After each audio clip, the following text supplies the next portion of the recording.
대부분의 연인들이 다툼이 일어나는 이유는 단 한 가지입니다. 각자의 정서적 욕구로 충족이 되지 않으면 상대방으로부터 사랑받지 못한다고 느끼기 때문입니다. 안녕하세요, 상아입니다. 최근 많은 분들이 물어보곤 합니다. 도대체 상대의 심리가 뭘까요? 상대는 무슨 생각으로 이별을 구했을까요? 아무렇지 않아 보이는데 나만 많이 좋아한 걸까요? 상대의 SNS만 하루 종일 염탐하거나 상대가 작은 사소한 변화에도 나와 연관지어 나의 심적인 고통과 풀리지 않는 궁금증, 계속해서 나를 괴롭게 만듭니다. 보통 여기서도 자신의 감정을 인지하기 힘든 상대도 이렇게 이야기합니다. 나도 왜 이런 건지 모르겠어. 함께 하는데 너무 힘들어. 지금은 그냥 혼자 있고 싶어. 다 내려놓고 싶어. 어떻게 해야 할지 모르겠어.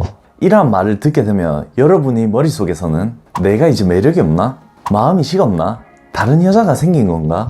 더욱더 의문만 가득할 겁니다. 여기서 상대의 심리를 이해할 수만 있다면요, 왜 그런지 알고 조금 더 마음이 편해질 수 있을 텐데 왜 이렇게 내가 생각한 것과는 다르게 상대가 이러한 궁금한 행동을 하는 걸까요? 그래서 오늘은 상대가 이별을 결심하는 이유에 대해서 이야기를 해보려고 합니다.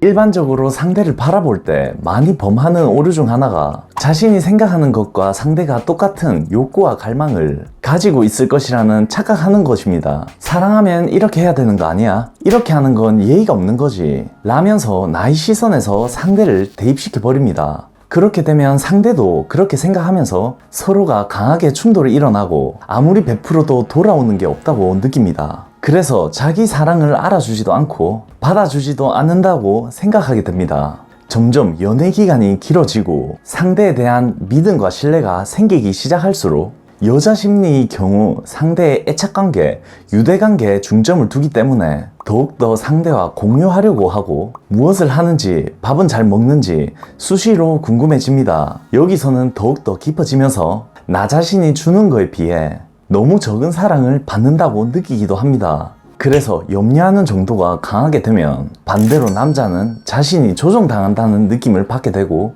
간섭으로 느껴지기도 하는데, 이게 심해진다면 지나치게 간섭한다고 느껴 이별을 결심합니다. 지난 영상에서의 자율성, 독립성과 같은 남성의 기질에 대해서 이야기를 해본 적이 있는데, 여기서의 남성 심리는 어느 정도 친밀성이 충족된 상태에서 독립성과 같이 자율성이 발동하게 되고 남자는 일정 시기가 지나게 되면 친밀성이 다시 상승하게 됩니다. 그래서 혼자 있으려는 기질 때문에 여자의 입장에서는 나를 사랑하지 않는 건가? 라는 오해를 일으키기도 합니다. 그리고 연애를 하면서도 외로움이 발생하게 되고요, 상대에게 이러한 감정에 대해서 확인받고자 하는 갈망이 생기기도 합니다. 그러면서 남녀의 다른 기질 때문에 계속해서 이해하지 못하는 상대의 심리에 서로가 지쳐만 갑니다. 남자는 본인이 주체가 되어서 이끌고 싶어하는 욕망이 강합니다. 그래서 때로는 보살핌과 도움은 고마워하지만 지나친 배려와 관심은 남성의 자신감을 약화시키고 수축되게 만듭니다. 예를 들어 남자 쪽에서 도와달라 한 게 아닌데 내가 도와줄게, 내가 해결해 줄게 라고 적극적으로 상대의 일에 개입하려 한다면 자기를 더 이상 신뢰하지 않기 때문이라고 느껴 사랑받지 못한다고 느끼기 때문입니다. 그러면 역으로 상대에게 도와달라 한다거나 부탁을 요청하게 되면 상대의 이러한 신뢰에 대한 정서적 욕구가 충족되기 시작합니다. 이러한 남자의 정서적 욕구인 신뢰, 인정, 고마움, 격려 등이 결핍이 되기 시작하면 이별을 결심하고 점점 누적되어 한 번에 표출해냅니다. 나의 시선에서 상대를 대입하여 고치려거나 조언을 하려거나 그리고 부정적인 감정을 토로하여 바꾸려고 하는 방식은 상대의 결핍을 돋구는 행동입니다. 그러면 남자의 최선을 다하는 부분을 알아주고 노력을 고맙게 생각한다면 사랑을 주는 힘이 발생하게 됩니다. 이로써 관계를 긍정적인 방향으로 돌려놓을 수가 있습니다.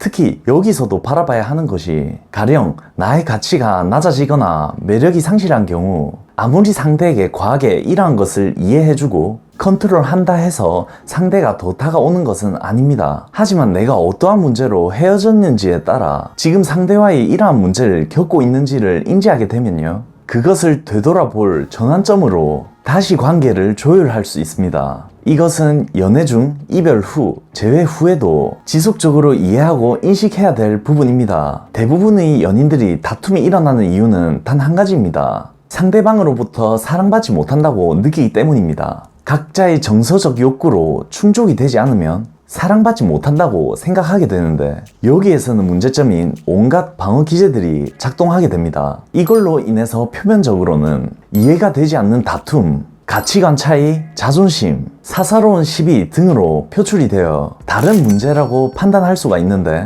내면에서는 이러한 정서적 욕구가 충족되지 못하기 때문에 사랑받지 못한다고 생각하는 것입니다. 그렇기 때문에 나의 시선에서 바라보고 생각하고 상대를 바꾸려고 하지 마시고요. 이러한 기질을 이해하셔서 기질에 대해서 고치려고 하지 마시고요. 서로에 대한 기질을 그대로 인정해주고 사랑해 줄 수 있도록 이러한 이해관계를 인식해보려고 하는 눈이 필요로 합니다. 이것을 끝으로 혹시 궁금한 점이 있으시다면 아래 댓글로 남겨주시고요. 영상이 괜찮으셨다면 구독, 좋아요 많이 눌러주시고요. 이상 이별과 제외의 상하였습니다. 감사합니다.